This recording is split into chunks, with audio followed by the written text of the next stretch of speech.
Hello, and welcome to another lecture. Which of the following is a physical impurity in water? Physical impurity ఏంటి అని చూస్తే కనుక మెయిన్గా fluoride అనేది chemical impurity, okay. Turbidity అనేది physical impurity, nitrate chemical, bacteriological అనేది biological impurity. So excess turbidity ఇదే physical impurity. The permissible limit for the lead in the drinking water is, లెడ్కి ఎంత ఉందో చెప్పండి. నాకు తెలిసి డ్రింకింగ్ వాటర్కి ఇప్పటిదాకా మీరు చేసి ఉంటారు, నాకు తెలిసి లెడ్కి ఎంత ఉండొచ్చు డ్రింకింగ్ వాటర్ దాంట్లో. I'm also looking because I forgot it. Sounds very, what do you call it as, very silly, very funny and నిజం. 0.01 mg per liter అండి. 0.01 mg per liter అనేది లెడ్కి సంబంధించి, ఓకే. ద పర్మిసిబుల్ లిమిట్ అన్నా కూడా desirable limit అన్నా ఈ రెండింటికి కూడా లెడ్ అనండి. యాక్చువల్గా నో రిలాక్సేషన్ అని కూడా అనొచ్చు, but main answer 0.01 mg per liter correct answer అవుతుందండి లెడ్కి వచ్చేసరికి, ఓకే. అండ్ అదే ఐరన్కి వచ్చేసరికి 0.3 mg per liter, okay. Iron వచ్చేసరికి 0.3 mg per liter. మెర్క్యూరీ వచ్చేసరికి 0.001 mg per liter. కాడ్మియం వచ్చేసరికి 0.003 mg per liter. Iron 0.3 mg per liter. Lead వచ్చేసరికి 0.01 mg per liter, okay. And next one ఇంకేమున్నాయండి దాంట్లోని, ఆర్సెనిక్ వచ్చేసరికి arsenic ఎంత ఉంటుంది, 0.01 mg per liter. క్రోమియం కూడా అంతేనండి, 0.01 mg per liter. ఈ టోటల్ ఆర్సెనిక్, టోటల్ క్రోమియం కింద చెప్తూ ఉంటారు వీటిని. సో ఆర్సెనిక్ ఇంకోటి చెప్పండి, ఆర్సెనిక్ వచ్చేసరికి 0.01 నుంచి 0.05 mg per liter కింద ఉంటుంది, mg per liter. క్రోమియం వచ్చేసరికి 0.05 mg per liter అండి, 0.01 కాదు 0.05 mg per liter, ఓకే. బాగా గుర్తుపెట్టుకోవాలండి. నికెల్ వచ్చేసరికి 0.02, లెడ్ వచ్చేసరికి 0.01. సైనైడ్ వచ్చేసరికి same as the chromium, cyanide వచ్చేసరికి 0.05 mg per liter, okay. So lead ఎంత అండి, 0.01 mg per liter. మరి ఆర్సెనిక్ అది 0.01 నుంచి 0.05 mg per liter లో ఉండొచ్చు. క్రోమియం 0.05 mg per liter లో ఉండొచ్చు. ఇంకా సైనైడ్ 0.05 mg per liter లో ఉండొచ్చు, ఓకేనా. మెర్క్యూరీ 0.003 mg per liter లో ఉండొచ్చు. కాడ్మియం 0.01 mg per liter లో ఉండొచ్చు. ఆర్సెనిక్ వచ్చేసరికి మీకు ఎంత ఉంటుంది, 0.01 నుంచి 0.05 mg per liter లో ఉండొచ్చు, ఓకే. అన్నిటికన్నా తక్కువ కాన్సన్ట్రేషన్ కాడ్మియం, మెర్క్యూరీ 0.003, కాడ్మియం అయితే 0.001, మెర్క్యూరీ అయితే 0.003 mg per liter, ఓకేనా. మెర్క్యూరీ వచ్చేసరికి ఎంత ఉండొచ్చు అండి, 0.001 కాడ్మియం అని చెప్పాను కదా. ఐరన్ వచ్చేసరికి 0.3 mg per liter లో ఉండొచ్చు, okay. So many forests help in reducing the wind erosion. They act as the wind breaks and stabilize the soil. Very true అండి. Both and are true and are is the correct expression of the A. So ఇంకొకసారి limits మళ్ళీ రాసుకున్నామండి. Lead వచ్చేసరికి 0.01 mg per liter, no relaxation, okay. Next lead తర్వాత ఏముంటుందంటే total arsenic 0.01 mg per liter, ఇది desirable. 0.05 mg per liter, ఇది permissible. Chromium వచ్చేసరికి 0.05 mg per liter, no relaxation. అంటే మీకు ప్యాటర్న్ ఉండేలాగా చూపిస్తూ చెప్తాను, ఓకే. సైనైడ్ వచ్చేసరికి 0.05 mg per liter, ఓకేనండి. నెక్స్ట్ ఇక్కడ దాకా వచ్చింది. ఇప్పుడు mercury 0.003 mg per liter, no relaxation, no relaxation. Cadmium అయితే 0.001 mg per liter, no relaxation, okay. Next iron అయితే 0.3 mg per liter, no relaxation. ఇంకేమున్నాయండి, మ్యాంగనీస్ ఉంటుంది అనుకుంటున్నాను తెలిసి. నికెల్కి 0.02 mg per liter. And manganese వచ్చేసరికి ఎంత ఉండొచ్చు,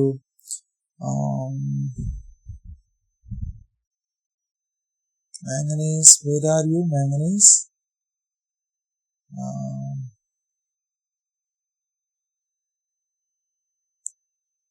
0.1 నుంచి 0.3 మ్యాంగనీస్ వచ్చేసరికి, నికెల్ వచ్చేసరికి మీకు 0.02 mg/L, manganese 0.1 to 0.3 mg/L.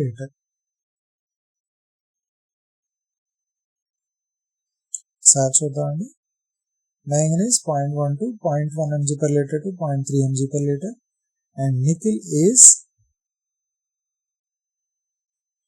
0.02 mg/L. Right, very good. Lead అనేది మనకి ఎంత ఉండాలండి? లెడ్ వచ్చేసరికి 0.01 mg/L ఉంటుంది. అదే కనుక ఆర్సెనిక్ ఉంటే 0.01 నుంచి 0.05 ఉండొచ్చు. క్రోమియం అయితే 0.05 ఉండాలి. సైనైడ్ 0.05 ఉండాలి. మెర్క్యూరీ 0.003 mg/L ఉండొచ్చు. కాడ్మియం 0.001 mg/L నుంచి ఉండకూడదు అసలు. ఐరన్ ఫెరస్ వచ్చేసరికి 0.3 mg/L ఉండొచ్చు. నికెల్ వచ్చేసరికి 0.002 mg/L ఉంటుంది. అండ్ మ్యాంగనీస్ వచ్చేసరికి 0.1 to 0.3 mg/L ఉంటుందండి. సో ఇవన్నీ గుర్తుపెట్టుకోవాల్సిందే ఖచ్చితంగాను. They are very very important. Which of the following is not an objective of the watershed management? Soil conservation, water conservation, flood control ఇవన్నీ కూడా objective, maximum exploitation తప్ప. The term infiltration in the forest hydrology refers to the water entering the soil surface. Water entering the soil surface is termed as the infiltration. Okay na? So first one is the right answer. Now, which of the following water supply schemes is more suitable for plain areas with low elevation? Pumping scheme andi. Pumping scheme is suitable plain areas ku vachesariki main ga. Okay. The soil conservation measures on the arable land include, arable land ante entandi, just a minute, I have to see it also. That is land suitable for growing crops. Arable land ante దున్నగలిగే భూమి. Include conservation measures, strip cropping ఉపయోగిస్తారు, cover cropping ఉపయోగిస్తారు, అగ్రోఫారెస్ట్ ఉపయోగిస్తారు. Excessive tillage, excessive దున్నడం మాత్రం చేయకూడదు. Tillage అంటే excessive గా దున్నేయడం, అది మాత్రం చేయకూడదు. ఎవాపరేషన్ అనేది అయిపోతూ ఉంటుంది. Okay, so first 3 are the right answers. Okay, next one, match the following. Farm pond stores run off నాలాబండ్ small check dam across the stream. So 1A is the 2 is the B. Waterborne disease, viral disease అంటాడు. Viral disease అంటే ఏంటి? Hepatitis ఈ, polio, రోటా virus, diarrhoea, ఈ 3 కూడా viruses ని what do you call it as, all can be tested indirectly through coliforms. Coliforms ఉన్నాయంటే bacterial contamination ఉండొచ్చు, viral contamination ఉండొచ్చు. So all can be tested through coliform test. Okay, అంటే virus ఉందని చెప్పచ్చు, bacteria ఉండొచ్చు, వైరస్ ఉండొచ్చు. కాలిఫామ్ ఉందంటే హానికారం ఉందని అర్థం. Which statement is correct about the standards for the portable water? Coliforms are permissible up to 10/100. అసలు shall not be present at all per 100 ml of drinking water. E. coli must be absent in drinking water. ఇది correct. Turbidity can exceed 10 NTU if treated. యాక్చువల్గా వచ్చేసరికి మీకు 1 to 5 NTU అనేది permissible. So 10 NTU అన్నది it's not permissible. pH below 6.5 to 8.5 అనేది ఉండాలి. pH below అనేది, pH అనేది వీడు 6 అంటే ఇంకే 6 కన్నా ఉంది అంటే కనుక ఎసిడిక్. యాక్చువల్గా చెప్పాలంటే కనుక మనం తాగే ఆ ఫిల్టర్ వాటర్ అనేది వచ్చేసరికి ఎసిడిక్ గా ఉంటుందండి. సో అది మీరు గుర్తు చూసుకోండి. Which of the following is not as significant as an impurity causing the health issues in the water? Excess manganese, excess calcium, cadmium, selenium. So not significant as an impurity causing health issues in water అంటే excess calcium అని చెప్పుకోవచ్చు మిగిలిన వాటితో పోలిస్తే కనుక. But manganese కి ఎంత ఉంటుందండి? ఇందాక మనం చెప్పుకున్నాం కదా, మ్యాంగనీస్ కి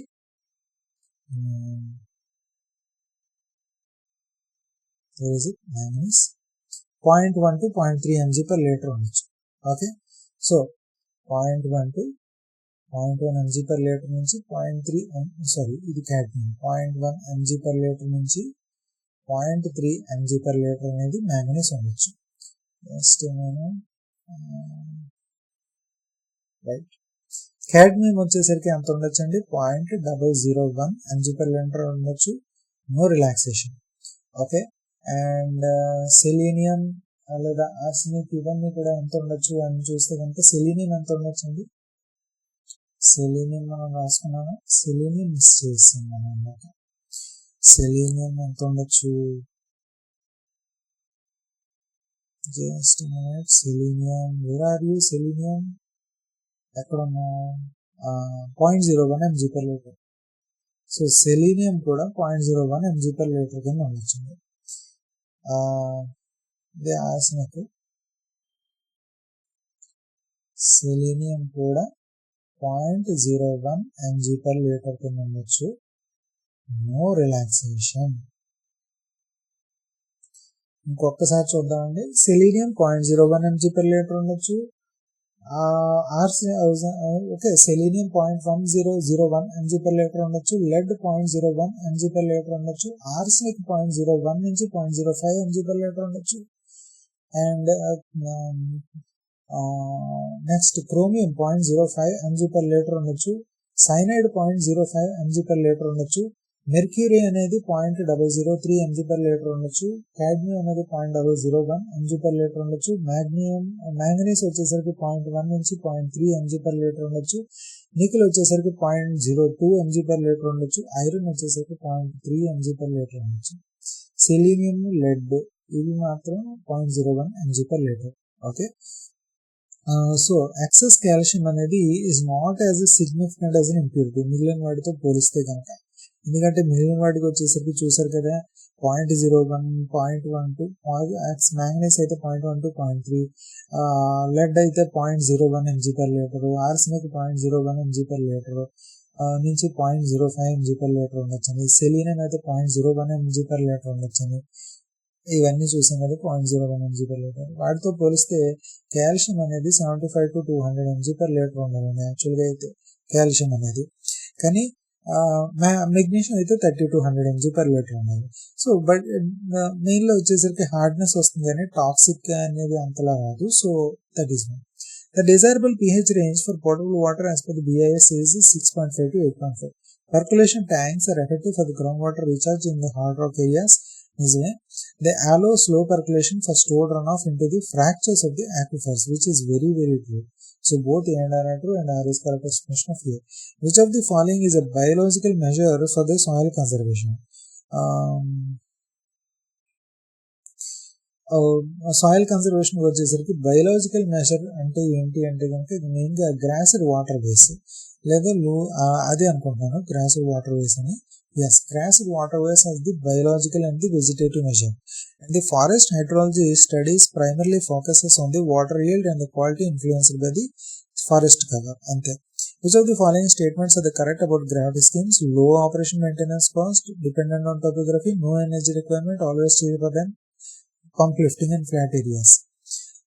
The next ఇంకోటి ఏంటిది ఆల్ ఆఫ్ దెమ్ అదే బాగుంది దాన్ని చెప్పాలంటే కనుక I think so. Not always cheaper in flats. Okay not they are not cheaper in the flat areas, not always. ఎందుకంటే కనుక ఒక్కోసారి ఎక్స్కవేషన్ ఆ ఫ్లాట్ ఏరియాలోని మీరు సపోజ్ ఒక స్లోప్ దాన్ని కడదాం అనుకుంటున్నారు, ఎక్స్కవేషన్ చేసి స్లోప్ తీసుకొద్దాం అనుకుంటున్నారు, ఆ ఎక్స్కవేషన్కి జరిగే కాస్ట్ కన్నా పంపు పెట్టుకుంటే సరిపోతుంది అన్న ఉద్దేశంలో ఒక్కోసారి వర్కౌట్ అవ్వచ్చు. So all of the above కాదండి, 1, 2, 3 are the right answers. Okay, so 1, 2, 3 are the right answers. Right. Next one, the primary indicator organism for faecal contamination is water is Escherichia coli అండి. Escherichia coli అనేది primary indicator organism అని E coli అని కూడా అంటారు. As the following, and the blue baby syndrome is mainly due to the nitrates itai cadmium 1A 2B. cadmium వచ్చేసరికి ఎంతండి 0.001 mg/L, no relaxation. nitrates వచ్చేసరికి 45 mg/L, no relaxation. In watershed management, environmental functions of the forest do not include promotion of the invasive species. ఇదేమి దానికి అదేమి కాదు object. Which of the following is not a method for predicting water demand? Direct rainfall run of modelling ఇది supply గురించి వస్తుంది కానీ అక్కడ కూడా డిమాండ్ గురించి చెప్పదు. Okay, so direct run of model అనేది మాత్రం అవ్వదు. ఓకే, సో ఇక్కడితో మనం ఆపుదాం. నెక్స్ట్ వీడియోలో మనం ప్రీవియస్ ఇయర్ క్వశ్చన్స్ అనేవి ప్రాక్టీస్ చేద్దాం. అంతవరకు సెలవు. టాటా, బాయ్ బాయ్ అండ్ జై హింద్.